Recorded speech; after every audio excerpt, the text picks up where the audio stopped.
let's go.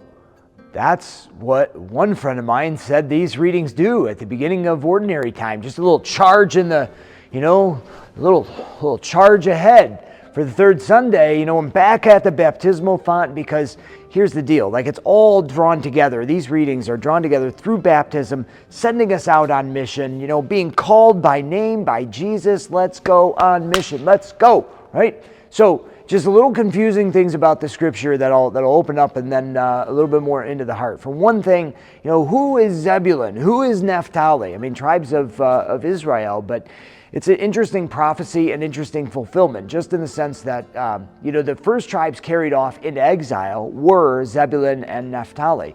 And the prophecy suggests that they would be the first ones to come back from exile. So when Jesus stands there on the shores of Galilee and calls the disciples into mission to be fishers of men, which also, connects to another Old Testament prophecy about the ingathering of the nations, he's sending them out to these places that are near Zebulun and Naphtali. So there's the connection there. The exile began with those tribes, and it's going to end beginning with those tribes. But our experience isn't like the tribes of Israel, where we're typically carried away from our homeland and experience, there's just this physical exile. Our exile is in our hearts primarily. We're born into this condition. That's what original sin is, being away from the Lord. We're in need of, His call, but Him making a way for us to come back to the homeland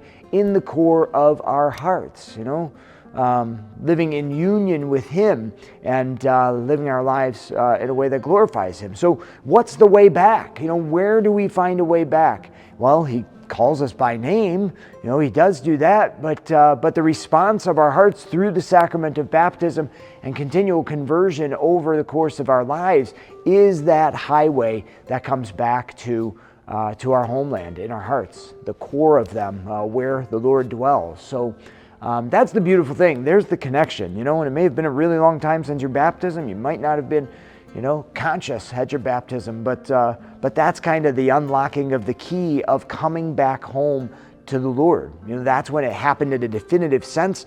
And anytime you turn to Him, over the course of your life, you find your way back home into the peace and security and consolation of the promise of living with Him forever in the promised land.